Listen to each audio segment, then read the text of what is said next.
जय माता दी दोस्तों। माता रानी आपकी सारी मुरादें पूरी करें और आप जीवन में खूब सारी तरक्की करें। इसी के साथ आज का जो वीडियो है वो मैं शुरू कर रही हूँ। दोस्तों आज के वीडियो में मैं बताने वाली हूँ कि मायके से आपको मांग के ये चीज़ें जो है वो लानी चाहिए, क्योंकि बहुत बार क्या होगा, आपके पास मम्मी जो है माता जी आपकी वो नहीं होगी, गुजर गई होंगी, या कई बार क्या होता है कि मम्मी मायके चली जाती हैं, मतलब आपके मामा के इधर या कहीं रिश्तेदारी में कहीं भी चली जाती हैं। तो आप जब भी मायके जाते हैं तो हो सकता है आपकी भाभी को याद ही ना रहता हो, क्योंकि कभी कभी देखो क्या होता है, जैसे आप हैं, हो सकता है कुछ चीज़ें आपको ना याद रहती हों, कुछ चीज़ें आपकी भाभी को याद ना रहती हों। कभी कभी आपके मन में ये भी आ जाता है कि हो सकता है भाभी हमारा अच्छा ही ना चाहती हो, है ना। बहुत सारी जो चीज़ें हैं वो आपके मन में उथल पुथल मचाती हैं, लेकिन इन सारी चीज़ों को रख दीजिए साइड में। मैं जो बताती हूँ वो आपको ज़रूर करना चाहिए। मान लीजिए कि आप मायके जाते हैं, आपकी मम्मी नहीं भी हैं, या आपकी मम्मी कहीं किसी के घर गई हैं, आपको विदाई के टाइम पे जो मम्मी है वो नहीं मिल रही हैं, तो आपको ये जो चीज़ें हैं ये मांग के ज़रूर लानी चाहिए। ये मान लीजिए कि अगर आप ये चीज़ें लेके आते हैं तो आपका जो घर है और मायके का जो घर है, मतलब जो आपका ससुराल है और जो आपका मायका है, दोनों धन संपदा मान सम्मान और हर चीज़ से परिपूर्ण रहेंगे। आपके भाई बहन भाभी में कभी भी मतभेद नहीं होगा। आपका मायका और ससुराल एक दूसरे से कभी भी भिन्न भिन्न नहीं होंगे, खिन्न नहीं होंगे, टूटेंगे नहीं, एकदम से बंधे हुए रहेंगे। कभी भी बुराई नहीं होगी और कभी भी आपसी मतभेद जो है वो नहीं होंगे। कौन कौन सी जो चीज़ें हैं वो आपको लानी चाहिए, चलिए मैं एक एक करके जो है वो बता देती हूँ। सबसे पहले चावल आपको लाने चाहिए।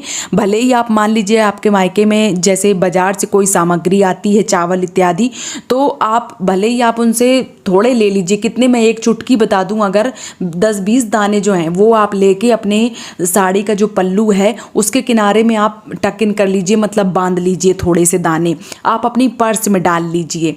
थोड़े से भले ही चाहे 4 दाना मिले उधर मायके से, वो आपको अपनी चाहे पर्स में रखना चाहिए। लेकिन चावल जो है, जो हमारे यहाँ बोलते हैं कोछा बोलते हैं, हमारे यहाँ कोछा, तो अलग अलग थोड़ी सी भाषाएं अलग अलग हो जाती हैं। हमारे यहाँ कोच बोल देते हैं या कोछा बोल देते हैं। वो आपको अपने मायके से ससुराल जरूर लाना चाहिए, चाहे आप ससुराल रह रही हैं या बाहर की कहीं रह रही हैं, कहीं भी रह रही हैं। मान लीजिए कि 1 किलो 2 किलो 10 किलो उनकी बांधने की सामर्थ्य नहीं है आपके मायके वालों की, तो आप थोड़े से एक मुट्ठी चावल जो हैं, एक बिल्कुल चुटकी भर जो चावल हैं, वो भले आप अपने पर्स में रख लीजिए, आप अपने साड़ी के पल्लू में बांध लीजिए, या आप अपने जो भी आप अपना बैग लेके जाती हैं, सूटकेस जो भी लेके जाती हैं, उसमें रख लीजिए। कोछा आपको जरूर लानी चाहिए, भूल के भी आपको नहीं भूलना चाहिए। जब भी आप जाएं, कोछा अगर वो लोग नहीं बांध रहे हैं तो बोल भी दें, भले ही आप एक मुट्ठी चावल हमें दे दो, ले लो, क्योंकि अच्छा होता है। ऐसा माना जाता है कि जो आपका भाई होता है वो हमेशा फला फूला रहता है, और जो आपका ससुराल है वो भी हमेशा फला फूला रहता है। कोई भी दिक्कत, कभी भी अनाज वगैरह की जो दिक्कतें हैं उनका सामना नहीं करना पड़ता है। हमेशा खान पीन में उनकी बरकत होती है, और उनके घर में कभी भी जैसे अन्न या धन है वो कभी समाप्त नहीं होता है। इसलिए, और ऐसा माना जाता है कि भाई कभी गरीब ना हो, इसलिए चावल जो है, कोछा है, वो लाया जाता है। इसलिए आपको मायके से चावल लाना ही चाहिए, भले वो लोग भूल जाएं तो आपको अपने चावल जो है वो लेके आना चाहिए।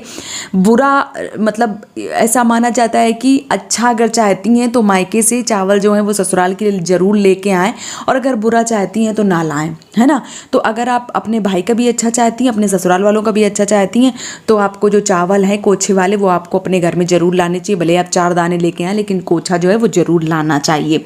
इसके बाद है चूड़ी आपको, मतलब ये मान लीजिए चूड़ी आपकी भाभी नहीं भी दे रही है। वैसे क्या होता है हमारे यहाँ, देखो अभी भी होता है कि मम्मी की तरफ से हमारे यहाँ साड़ी जो है वो दी जाती है चलते टाइम, और मम्मी चूड़ी बिंदी जो भी है मम्मी अभी भी आज भी करती हैं, वहाँ से लेके भेजती हैं साड़ी के साथ। भले ही एक साड़ी दें, उसी में एक बिंदी का पत्ता डाल दें, एक चूड़ी डिब्बी डाल दें, एक महावर की एक डब्बी डाल दें, आलता जो होता है, और एक सिंदूर की डब्बी डाल दें। इतना डाल के जो विदा है वो करती ही हैं। और मतलब ये है कि जैसे मम्मी लोग करती चली आ रही हैं, कल को भाभी जो आएंगी या आ चुकी हैं तो जैसा वो देख रही हैं वैसी वो भी करेंगी। हो सकता है उनके मायके में ना किया जा रहा हो तो वो देख देख के करेंगी, लेकिन अगर नहीं कर रही हैं तो आपको ध्यान दिलवा देना है, भले वो साड़ी ना दे रही। क्योंकि देखो आजकल क्या होता है, बहुत सारी भाभियाँ होती हैं, लो ननद आ गई तो पता चले कि 1000-2000 कमाई लगवा के चली जाएंगी, तो फिर सोचेंगी साड़ी ना पड़े। तो भले नहीं दे रही हैं साड़ी, तो जो आप रंग वगैरह है या चूड़ी वगैरह है या मेहंदी सिंदूर आलता जो भी है वो नहीं भी दे रही हैं तो आप अपने पैसों से खरीद लाएं, क्योंकि ऐसा माना जाता है कि सुहाग जो है वो मायके से दिया जाता तो बहुत ही शुभ माना जाता है। ये मान लीजिए कि बरकत उनकी भी होती है, बरकत आपकी भी होती है, आपके जो सुहाग है उसकी भी वृद्धि होती है, मायके की तरफ भी जो भी आपके भाई हैं, जो भी आपके पिताजी हैं, जो भी हैं, उनको जो आयु है वो भी बढ़ती है। साथ ही साथ जो भी ससुराल में है, आपके पति हैं, आपके मतलब ससुराल पक्ष में जो भी हैं, उनकी भी आयु जो है उनमें वृद्धि होती है, आयु जो है वो बढ़ती है। सुहाग का आदान प्रदान जो है वो करना चाहिए। इसलिए आपको मायके की तरफ चूड़ियाँ हैं या जो महावर है, जो रंग है, आलता है, ये सारी जो चीज़ें हैं मतलब सुहाग की सामग्री जो है वो आपको ज़रूर लानी चाहिए। जैसे मैंने बता दिया कि एक भले ही साड़ी 500 की एक साड़ी हो जाए, 200 की एक साड़ी हो जाए, भाभियाँ भी अगर इस वीडियो को देख रही हैं तो भाभियों को भी ऐसा करना चाहिए कि भाई आपके पास 2000 की अगर मान लीजिए बजट नहीं है तो भले ही 500 की साड़ी रखो, भले 200 की रखो, ऐसी रख दो कि वो डेली यूज़ में पहन सकें कम से कम।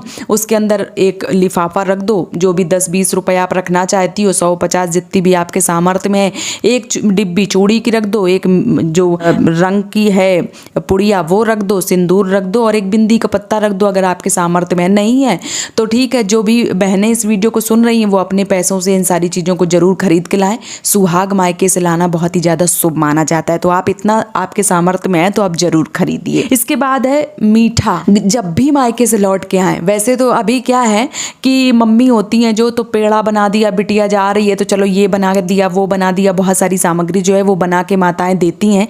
कभी कभार जिनके पास माता नहीं होंगी, मम्मी जिनकी नहीं होंगी, वास्तव में देखो क्या होता है कि मायका जो है वो मम्मी के बिना अधूरा ही होता है। और भाभी भले ही कितना कर दें लेकिन माँ की याद जो है वो आती ही आती है। तो जब मम्मी लोग होती हैं ना तो वो वहाँ से जैसे ही घर से निकलते हैं, जा रही हैं, शाम को चली जाएंगी, तो उनका अलग से ही बंधना छुड़ना जो है वो हो जाता है शुरू। ये भी बांध दो, ये दाल भी बांध दो, ये चावल भी बांध दो, ये गुड़ भी बांध दो, ये बांध दो, वो बना दो, बहुत सारी जो चीज़ें हैं वो बांध देती हैं।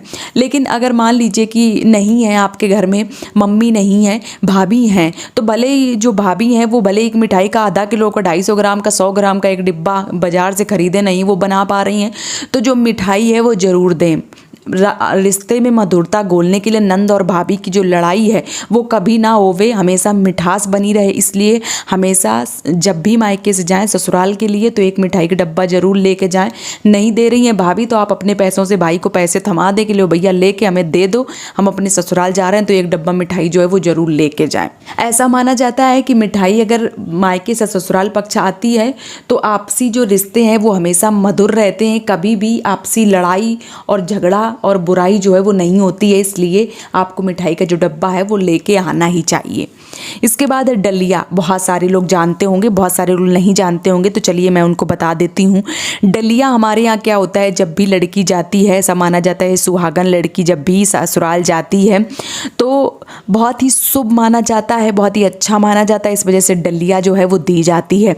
अब डलिया में क्या है, भले ही आप गुजिया पूड़ी बांध दो, भले ही मीठा पूड़ी जो है, पुए जो है वो बांध दो, भले ही कुछ भी बांधो, लेकिन डलिया जो है वो मायके से ज़रूर भेजनी चाहिए।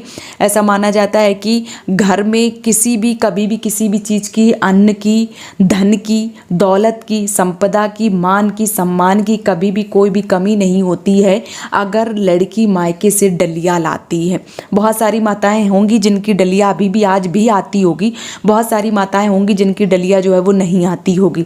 अगर डलिया नहीं आती है तो जैसे मैंने पहले बता दिया, भले एक मिठाई का डब्बा लेके आओ लेकिन खाली हाथ कभी भी ना आओ। डलिया बनती है तो बहुत ही अच्छी बात है, मतलब सोने पे सुहागा है अगर आपके मायके से डलिया आती है। अगर नहीं आती है डलिया तो भले एक मिठाई का डब्बा लेके आओ लेकिन मायके से लेके ज़रूर आना चाहिए। और मायके वाले अगर इन चीज़ों को देते हैं तो ये मान लो कि देखो जो बहन बेटी होती है उसको देने से कभी घटता नहीं और वो अपना हक लेके जा रही है। आप ये ना सोचो कि दान पुण्य कर रही हो आप, वो अपना हक लेके आ रही है क्योंकि आपने कन्यादान किया है। सबसे बड़ा दान जो है वो आप कर चुकी हो और कन्यादान से बड़ा कोई दान नहीं होता है। जिसको आपने स्वयं दान किया हो उसको आप क्या दान में दोगी। उसको आप कुछ भी दान में नहीं दे रही हो, उसका जो हक है वो दे रही हो। तो जो भी भाभियाँ इस वीडियो को सुन रही हैं तो वो अपना हक लेके जा रही हैं, ननद अगर लेके जा रही हैं, आप दान में कुछ नहीं दे रही हो, इसलिए आपको उनके हक के अनुसार देखो। अगर मान लीजिए, ऐसा मुझे नहीं बोलना चाहिए लेकिन मैं फिर भी बोल दे रही हूँ, भाई और बहन जो होते हैं बराबर के हकदार होते हैं। लड़की इतनी समझदार होती है, बहन जो होती है वो इतनी समझदार होती है कि वो अपने ससुराल की जो चीज़ें हैं उन्हीं में खुश रहना सीख जाती। कभी भी मायके से कोई भी चीज़ के लिए जो है वो हाथ नहीं फैलाती है। तो जितनी भी भाभियाँ हैं उनको ये चीज़ें जो है वो करनी चाहिए, खुशी खुशी जितना उनके सामर्थ्य में है वो ज़रूर करें। और जो भी ननद है वो कभी मतलब मायके जाएँ तो कभी अपनी रंगबाजी, कभी मतलब एटीट्यूड जो है वो कभी वहाँ पे पेश ना करें। जो भी भाभी दे रही हैं वो खुशी खुशी लेके आएँ, लेकिन भाभियों को भी थोड़ी सी समझदारी का परिचय देना चाहिए और ननद को भी थोड़ी सी समझदारी का परिचय देना चाहिए। एक दूसरे में ताल जो मेल जो है वो बना के हमेशा रखिए। अगर रिश्ते को मधुर चाहती हैं तो इन सारी चीज़ों को लेके रखिए। अगर भाभी डलिया बना के दे देती हैं तो बहुत ही अच्छा माना जाता है, और अगर नहीं दे रही हैं तो कोई बात नहीं, लेकिन भाभी को एक कार्य जरूर करना चाहिए। जब भी ननद मायके जाए तो चावल जो हैं, जो मतलब देहरी में चावल रखते हैं वो ज़रूर देना चाहिए उसको रखने के लिए। और आलता जो रंग है, माहौर है जो, वो लगा के पैर और दक्षिणा जो है वो दे के पैर जो है वो ज़रूर छूना चाहिए। ऐसा माना जाता है कि भाभी अगर ये कार्य कर लेती हैं तो उनको मतलब मैं कैसे बताऊं, मोक्ष की एक तरीके से प्राप्ति होती है। जीवन में कभी भी किसी भी चीज़ की कोई कमी नहीं होती है, और माँ अन्नपूर्णा, माँ लक्ष्मी का जो स्वरूप है वो मानी जाती हैं। ऐसी अगर भाभियाँ आपके ननद के बीच में ऐसा अगर करती हैं तो जो भाभियाँ होती हैं वो स्वयं अन्नपूर्णा की जो अवतार है वो मानी जाती हैं। तो ये सारी चीज़ें जो है वो आपको ज़रूर करनी चाहिए। उम्मीद करती हूँ कि वीडियो आपको बहुत ही अच्छे से समझ में आया होगा। वीडियो पसंद आया तो प्लीज़ चैनल को सब्सक्राइब और वीडियो को लाइक ज़रूर कीजिए। आज का वीडियो यहीं पे समाप्त कर रही हूँ दोस्तों। जय माता दी।